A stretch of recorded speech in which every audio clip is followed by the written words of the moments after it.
لاہور محض ایک تاریخ ساز شہر ہی نہیں بلکہ تصوف اور طریقت کا ایک عظیم مرکز اور علم و حکمت کا عظیم الشان دبستان بھی ہے۔ اس شہر کا کوئی کوچہ کریا، کوئی حصہ ایسا نہیں جہاں کوئی نہ کوئی مرد خدا آشنا، کوئی صوفی بابا محبت و رواداری اور اخوت و انسان دوستی کے چراغ جلائے ہوئے نہ ہو۔ تاریخ کبھی بادشاہوں کے تذکرے، ان کے محلات کی رعنائیوں کی کہانیاں اور ان کی تعظیم و آرائش کا مرقع کہلایا کرتا تھا، مگر پھر گردش لیل و نہار نے اپنا کرشمہ دکھایا اور قلم محلات کی رودات سے ہٹ کر علم و فن کے شاہ سواروں کے کمالات کو لفظوں کا رنگ دینے لگا۔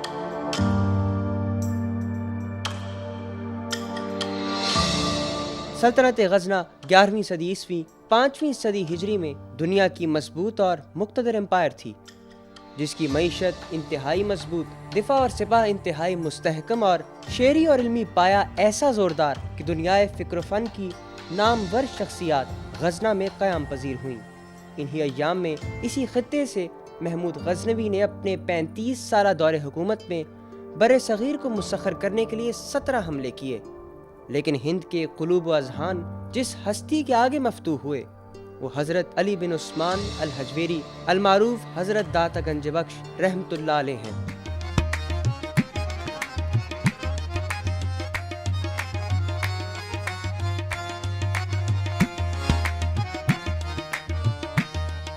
حجویر سے آئی اس عظیم المرتبت ہستی نے نہ صرف شہر لاہور بلکہ اس پورے خطے کی کایا ہی پلٹ دی، اور پھر یہ شہر آپ سے اور آپ اس شہر سے یوں منسوب ہوئے کہ پھر یہ شہر، یہ خطہ داتا کی نگری کہلانے لگا۔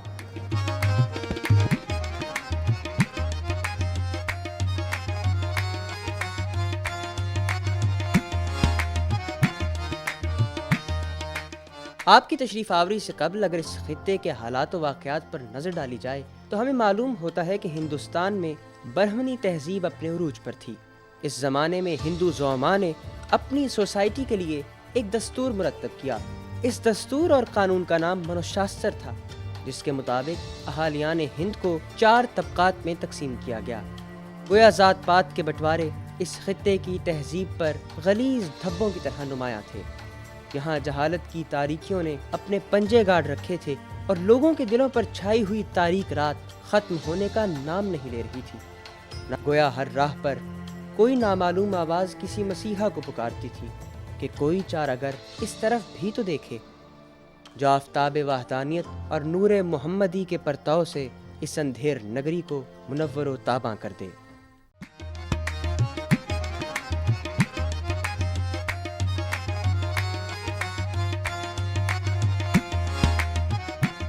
آپ کی آمد کے حوالے سے اہل تحقیق 2 مختلف نظریات کے حامل ہیں۔ ایک کا خیال یہ ہے کہ آپ رحمۃ اللہ علیہ ہندوستان مسلمانوں کی لشکر کشی سے قبل کابل اور ملتان کے رستوں سے ہوتے ہوئے لاہور جلوہ فرما ہوئے، جبکہ دوسرے محققین کا یہ ماننا ہے کہ آپ لشکر محمود کے ساتھ ہندوستان آئے تاکہ اسلام کی ترویج کے لیے تبلیغ اور عارفانہ رشد و ہدایت کا کام سر انجام دے سکیں۔ آپ کو دربارداری اور مصاحبت سے نفرت تھی، جس کا اظہار آپ نے کئی بار کشف المحجوب میں فرمایا ہے۔ چنانچہ یہ بات کہ آپ کسی لشکر کے ساتھ تشریف لائے کسی بھی صورت قابل قبول نہیں۔ ایک اور روایت بھی تاریخ کی کتب میں موجود ہے کہ آپ رحمۃ اللہ علیہ اپنے شیخ حضرت ابو الفضل محمد بن الحسن الختلی رحمۃ اللہ علیہ کے حکم پر اسلام کی ترویج اور تبلیغ کے سلسلے میں لاہور تشریف فرما ہوئے۔ آپ کے غزنی سے لاہور تک کے سفر کے حوالے سے تاریخ کی کتابیں کچھ زیادہ بتانے سے قاصر ہیں۔ محققین کا یہ ماننا ہے آپ نے اپنا بیشتر سفر چل کر طے کیا۔ آپ کے علم و فضل کی بلندی کی ایک بڑی وجہ سفر و سیاحت بھی ہے۔ آپ نے جہان رنگ و بو کے مختلف اطوار کا بغور مطالعہ کیا۔ اس سفر کے دوران آپ کی ملاقات کئی ارباب علم و فضل سے ہوئی۔ صرف خراسان میں 300 کے قریب بزرگان دین کے علم سے آپ بہرہ مند ہوئے۔ آپ لاہور میں آمد سے قبل آذربائیجان، خراسان، نیشاپور، شام، بغداد، فارس سمیت مختلف ممالک میں قیام پذیر رہے۔ آپ کے ساتھ آپ کے 2 ساتھی ابو سعید حجویری رحمۃ اللہ علیہ اور حماد سرخسی رحمۃ اللہ علیہ بھی تشریف لائے۔ آپ کے دونوں ساتھی دائیں اور بائیں جانب آرام فرما ہیں۔ آپ کی شہرۂ آفاق تصنیف کشف المحجوب دراصل ابو سعید حجویری رحمۃ اللہ علیہ کے سوالات کی جوابات کی صورت میں ترتیب کی وجہ بنی۔ حضور داتا صاحب رحمۃ اللہ علیہ کی تعلیمات کا ہم تک پہنچنے کا بہت بڑا ذریعہ آپ کی تصنیف کشف المحجوب ہے۔ آپ کی تعلیمات دراصل انسان کو انسانیت کی وہ تعلیم عطا کرتی ہے جو اس سے پہلے اس خطے میں موجود نہیں تھی۔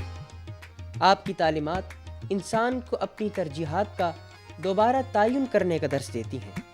وہ ہمیں یہ سکھاتی ہیں کہ انسان کا اصل اسے اس کے رب کے ساتھ جوڑتا ہے۔ کشف المحجوب میں آپ ایک جگہ فرماتے ہیں، وہ شخص قابل افسوس ہے جس نے حق تعالیٰ کے سوا اپنی خواہش کو اپنا خدا ٹھہرا کر اپنی طاقتیں رات دن اس کی اطاعت اور چاپلوسی میں صرف کر دی ہیں۔ ایک اور جگہ فرماتے ہیں، جس کی خوشی فانی چیز سے ہوگی تو جب وہ چیز فنا ہو جائے گی تو اس کے لیے بجز حسرت و غم کچھ نہ رہے گا۔ یہ لاہور کا تاریخی بھاٹی دروازہ ہے۔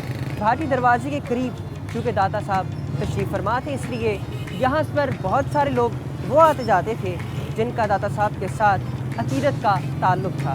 چنانچہ ان عقیدت مندوں نے عقیدتاً یہ فیصلہ کیا کہ کیوں نہ اس دروازے کا نام بھاٹی دروازہ بدل کر حجویری دروازہ رکھ دیا جائے۔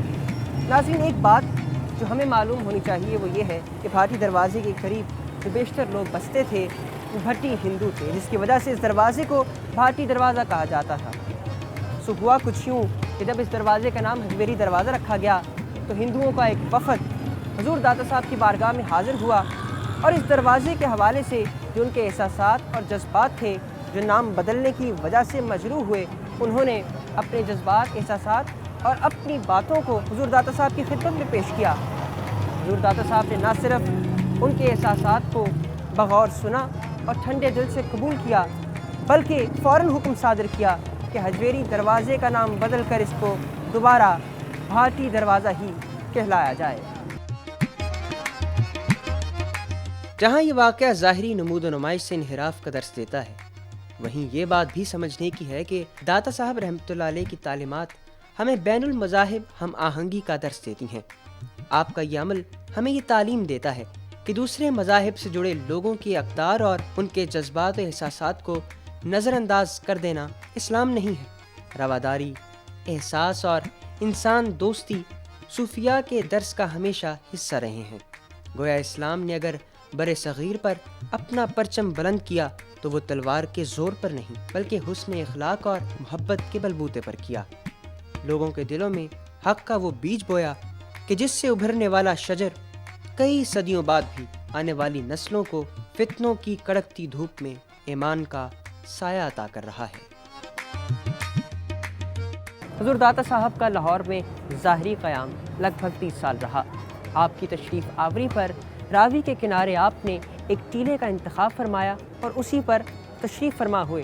دریائے راوی کا بہاؤ آج کے بہاؤ سے قدرے مختلف تھا۔ آپ کے وصال کے بعد یہی مٹی کا ٹیلا آپ کی آخری آرام گاہ بھی بنا۔ معروف اور معتبر روایت کے مطابق حضرت داتا گنج بخش رحمۃ اللہ علیہ کا وصال 465 ہجری میں ہوا۔ آپ کے وصال کے تقریباً 125 سال بعد خواجہ خواجگان حضرت خواجہ معین الدین چشتی رحمۃ اللہ علیہ بر صغیر تشریف لائے اور حضرت داتا گنج بخش رحمۃ اللہ علیہ کی مرکز پاک پر چلہ کش ہوئے۔ صدیاں گزر گئیں مگر آج بھی یہ شہر حضور داتا صاحب کے رنگ میں ہی رنگا ہے۔ تاریخ کا کرتاس شاہد ہے کہ آپ کی آواز حق اس خطے میں فتح اسلام کا ترانہ بن کر گونجی۔ اس گونج میں کہیں رائے راجو شیخ ہندی کہلائے اور کہیں کشف المحجوب کا ورد زبان زد عام ہوا۔ آپ کی آواز حق سے اس خطے میں اسلام کا بول بالا ہوا اور کفر پست ہوتا چلا گیا۔ سید حجویر مخدوم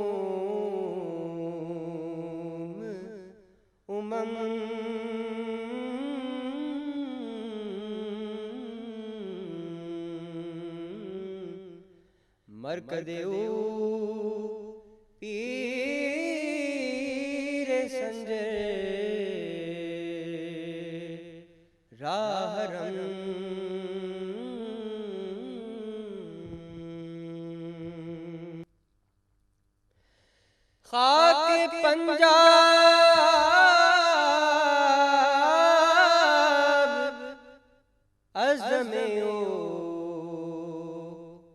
زندہ گشت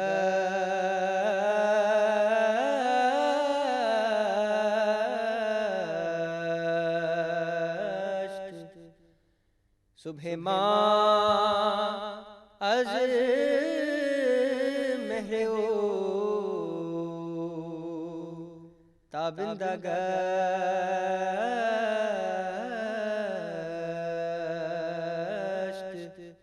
صبح ماں از مہر او